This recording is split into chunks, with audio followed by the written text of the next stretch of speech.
Hi, this is Carla Spacer with glutenfreerecipebox.com again, and I want to show you how the bread turned out. This is sourdough gluten-free pumpernickel bread.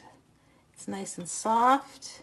It's heavier than my other one that's just sweet, just for the fact that it's sourdough and how it had to be made in a quick or easy fashion, not fast, but easy fashion, rather than making a starter dough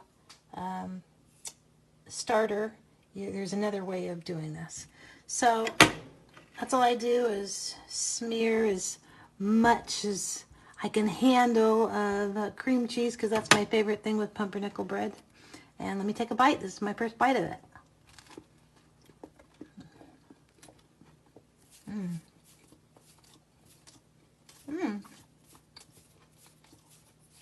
It's perfect. Excuse me.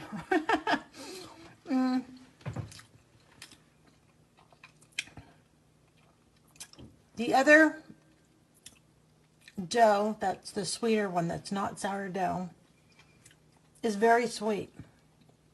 This one has a slight sourdough taste to it. And I didn't think it would be that strong considering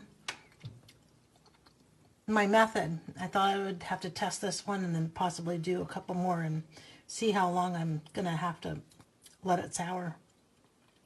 And including the ingredients, adjust the ingredients and whatnot. But this really is very close to the flavor of a true sourdough pumpernickel. So stay tuned for the recipe.